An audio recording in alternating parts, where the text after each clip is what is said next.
to my channel. My name's Anthony, and on this channel I will bring you some content about repairing cars. I buy and sell cars from the cyber auctions and private sales as well, depending on the damage. I've done a lot of cars with mechanical and some body damage as well.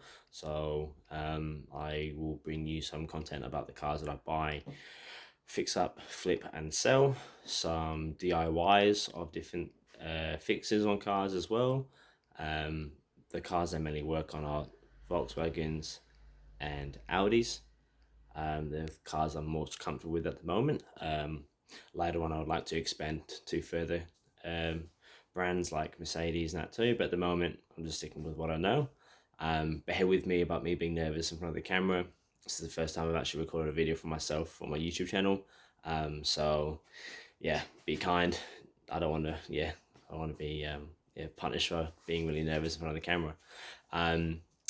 I've bought a few cars from the auctions the last few years. My friend Ibi got me into it after seeing what he does with some of his cars as well on his channel on Oz Rebuilds.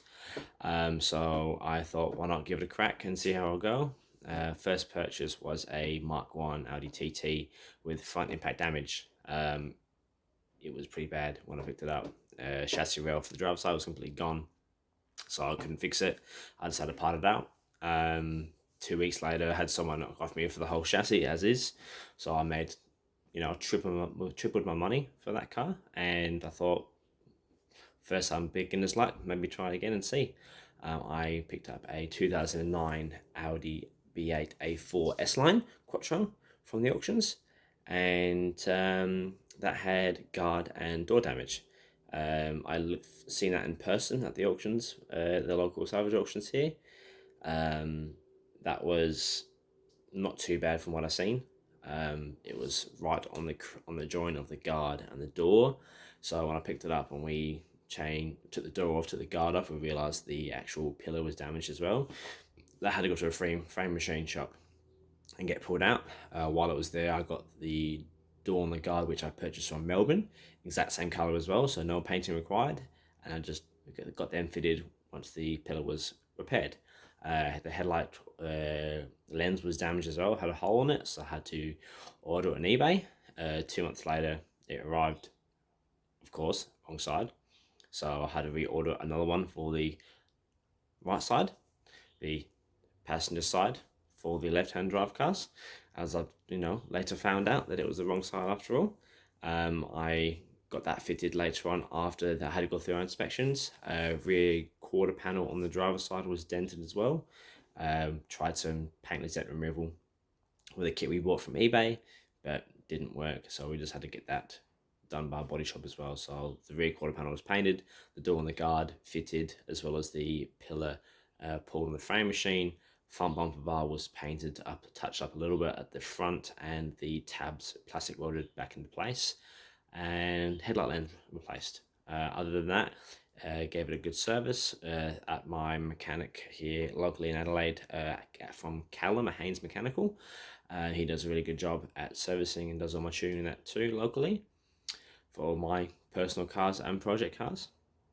So that was a good car. That passed through the second time of inspections. The first time it failed because the internal door airbag sensor obviously unplugged itself or wiggled in the door instead of the ABS light in the dash. So we wouldn't expect it until I had to get it cleared. Got it cleared and I had to wait another 3 months for another inspection. Got that passed, got that registered, drove that for a few weeks, put it for sale, and managed to sell that and make a tidy profit on that too. So that was the second time lucky for me, which was pretty good. I do this on the side. I work full time elsewhere, so it's just a case of spending a couple of days here and then on the weekend. And honestly, I just didn't spend hours on it, so maybe a day or two on the car, and made a good profit. So I was like, cool, I can maybe make something out of this. I have bought another car at the moment, which I still drive. It was my 2009 R36 Passat. I bought that from Mount Gambier, which is about 500 kilometers south of where I am in Adelaide in South Australia. That had a gearbox issue. So drove down there, viewed the car, took it for a drive. Gearbox is really noisy, like really noisy. Sounding like a supercharger when you're trying to slow down, just grinding along. So that was not pleasant at all. Drove that back from Mount Gambier. Dropped in a false neutral twice, which was quite scary doing 110 on the country roads. Eventually got that home, realized that using the paddle shift it would drop into false neutral. Don't know why, but in normal drive it drive fine. Other than that, it had no issues with it really. It was a clean car, and yeah, so a week later after driving that, the gearbox completely failed. So hit up my mate Nick in Sydney, who parts out R36s, Golf Mark 6Rs, just the various models of Volkswagens and Audis from his property down in Sydney. I picked up the gearbox, and he shipped the gearbox out to me. I fitted that with a new flywheel. I did the timing chains, my first timing chain job ever. Really scary. Didn't want to mess it up. Didn't even want to be one link out because I didn't want to pull it apart again. So flywheel, chains, PCV valve I replaced rather than replacing the whole unit from Volkswagen, which cost a lot more, the valve cover. I'll just replace the actual PCV valve, like 60, 80 bucks compared to a couple hundred from Solitaire. So I fixed that as well, replaced that, obviously, and then I got my mechanic Callum at Haynes Mechanical again. He did all the fluids and all the filters, so replaced all of that. Even the Holdex filter, which no one ever changes apparently, I'm going to have to change that too for the sake of it. So that's had all that done. New rear brakes at the moment, new tires as well, and faultless. Drives like a dream. Can't fault it. Always wanted a VR6. Always thought about doing a timing chain kit on a car. Sorry, and yeah, that was after doing it. It wasn't too bad, but at the time I was shitting bricks, thinking I don't want to screw this up. I don't want to kill the motor. I don't want to have to change the motor as well. I'm already changing the gearbox. So I don't have a workshop. I have a double car garage with a drive-through at the back to their fresco. That's all I've got. So I have jack stands, I have a engine crane, I have a jack, and I have obviously a engine support bar too. That's all I have. So I'm 600 mil onto the car to get gearboxes up, do clutches and stuff on cars. So yeah, so I'm not I don't have a decent setup. I just have a setup that will do. I make do with what I got, and so far so good. Um, yeah, so that's all the cars I've done so far.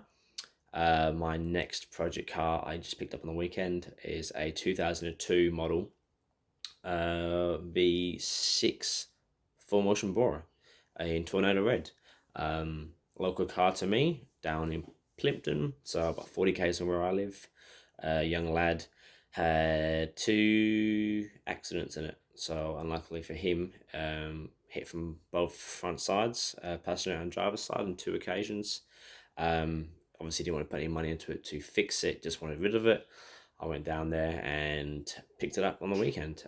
He wanted to part it out, but no one wanted to buy parts from him, and it'd be a waste to get rid of it. So I picked it up, I saved it, I went and picked up some parts for it to fix it, but I'll do that in the next video, and I'll be doing a time lapse on me taking the front end off.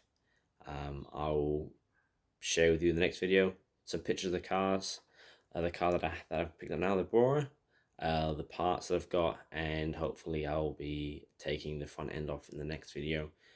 Just figuring out how to do videos and stuff, time lapses and everything else. I'm still learning, so bear with me. It might take a while for me to do each video, but I'll try and get as much content out as I can. Yeah, so if I can fit it into my busy schedule of working full time with a young family, and yeah, other things I have to do on the weekends. So if I can try and squeeze it in, I can.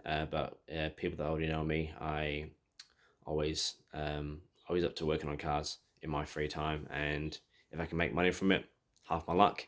In the case of the R36, I wanted to sell it to make some money on it, but I've decided to keep it for a little bit longer because I'm enjoying it too much. So nothing like a good VR6 down the freeway. Sounds amazing. The exhaust that I got onto it is from my mate Cohen. He's got all the mufflers deleted and just put hot dogs in all the spots. Super loud. Cold starts super loud. Neighbors don't like it. Don't care. I love it. It's great. Really enjoy the car. So if you like this video, it's not really much of a content, it's more of an intro really. Give me a thumbs up and subscribe to my channel. There'll be more tutorials, DIY videos of that, different cars I'm working on, clutches, the bore needs a thermostat and a crack pipe needs to be replaced as well, so I'm doing a video on that. Front end removed, radiator support needs to be replaced as well, so that's another job we're going to do, plus just cleaning the cars. I've got a long-term project car, which I'm got my phone on at the moment, my Mark IV Golf. I'll share pictures of all these cars throughout the video as well. But yeah, I've got a heap of work on that car to do too. So I've got a few cars that I'm still working on long term. This car I've had for years, but I keep buying other cars and putting this car to the side. So after a few more cars, I'll start working on my own project cars as well. Alright, so if you like this video, give me a thumbs up and subscribe, and I will see you next time. Thanks, bye.